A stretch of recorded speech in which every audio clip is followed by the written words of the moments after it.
Okay, let's dive right into this. We're going to explore a really profound puzzle today, one that comes from the work of the 19th century writer John Henry Newman. And it's all about this. Why do some truths just sit in our heads like random trivia, while others, well, others grab hold of us and completely change the way we live our lives? I mean, think about it for a second. You can read a report that 1 million people are suffering somewhere, and you might feel, a sort of distant sadness. But then you hear one person's story, you see one person's face, and suddenly, it's real. It hits you right in the gut. Why is that? That's the core question we're going to unpack. So here's our game plan. First, we'll look at 2 totally different ways our minds agree with something. Then, we'll dig into each one, see how one of them actually leads to action, check out the old-school debate that sparked all these ideas, and then we'll bring it all back to you. All right, so let's start with this foundational idea. When you say, I agree, or I believe that, it's not always the same thing happening in your brain. Newman argues there are 2 just fundamentally different ways our minds can give a thumbs up to an idea. And here it is, the core distinction. On one hand, you can accept an idea intellectually, like you understand the math problem. But on the other hand, you can grasp it with your imagination, where it becomes this vivid, personal reality. And believe me, those 2 paths lead to very, very different places. So our first stop is what Newman calls notional assent. Just think of this as the cool, detached, logical side of belief. It's all happening in the head. Notional assent is basically when you accept that a statement is true, but it doesn't really have any personal grip on you. For instance, you probably agree with the proposition, regular exercise is good for your health. You know it's a fact. But does that knowledge actually get you to the gym every day? For many of us, not really. That's notional. So this kind of agreement, it's abstract. It's all about formulas and theories and surfaces.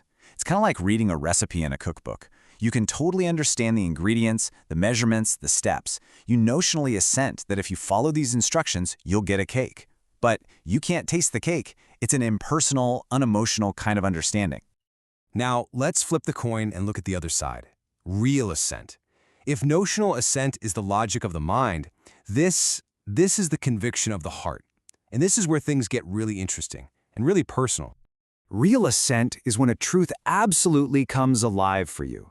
It's not just a proposition anymore. It's a vivid image, a concrete reality that you grasp through your imagination. It feels like you're experiencing it directly. This type of belief is totally concrete. It's full of images, and it connects to things we find beautiful or heroic or just admirable. It stirs our passions, it lights a fire in us. And to go back to our little analogy, this is smelling the cake baking, seeing it come out of the oven, and taking that first amazing bite. It's an experience that engages your entire being, and, this is the crucial part, it leads you to do something. The difference becomes crystal clear when we put them head to head. Just look at this breakdown. On one side, notional assent is all about abstract formulas and intellectual opinions. It reaches a logical conclusion, sure, but it's passive. It just sits there.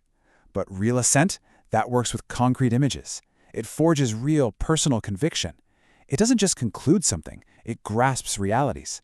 And the most important thing, it's operative. It makes us move. It makes us act. And that brings us to the real kicker. Why is real assent so much more powerful? Why is this the thing that's the engine of change, both in our own lives and out in the world? This quote from Newman is just, wow. It cuts right to the heart of everything. People will dedicate their entire lives and even die for a dogma, a deeply held, vivid belief. But who is going to be a martyr for a logical conclusion they figured out on a spreadsheet? Nobody. So the question is, how does an idea get that kind of incredible power over us? Well, Newman lays out a pretty clear path. First, our imagination creates this vivid, concrete picture of a truth. Then, that image stirs our heart. It gets our passions and emotions going. And finally, those powerful feelings are what motivate us, pushing us out into the world to actually do something. And this quote right here, it nails the core of his argument. Newman isn't saying we can't reason. Of course we can. What he's saying is that deep down, at our core, we are moved more by what we can see and feel and experience, even if it's through our imagination, than by a simple chain of logic. Now get this. Newman wasn't just sitting in an armchair thinking all this up. These ideas were basically forged in the fire of a huge public debate that was going on in 19th century England. So back in 1841, you had these really prominent figures, like the Prime Minister, Sir Robert Peel, and they were pushing this new idea that if we just educate people in science and literature, with libraries and museums, that would be enough to make the masses moral and upstanding citizens. Newman, he fundamentally disagreed. So you had Peel arguing that if you just show people the wonders of science, they'll naturally develop a greater sense of morality. But Newman's rebuttal was sharp. He said, look, science gives you the facts, the data, but it doesn't persuade you. He argued that logical deductions have zero power to move the human heart. That only happens through the imagination. And here's basically his mic drop moment in that whole debate. If we wait around for perfect, logical proof for every single thing before we act, we'll spend our entire lives just thinking about it and never actually do anything. Life, he insisted, is for action. And action requires that leap of faith, that real belief. So, let's bring this whole 19th century debate right into today. What's the practical takeaway from all this? What does it mean for how we live, how we learn, and how we try to persuade each other? Here's the bottom line. If you really want to change your own behavior, or change someone else's mind, or inspire a movement, piling on more data and more logical arguments often just isn't going to cut it. The real work is in transforming that abstract knowledge, that notional assent, into a vivid, personal, imaginative reality. That's what sparks real assent, and real assent is what actually changes things.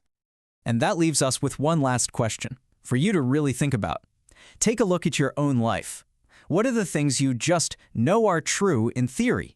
And then, what are the things you truly believe in, with a conviction so deep and so real that it actually shapes what you do every day?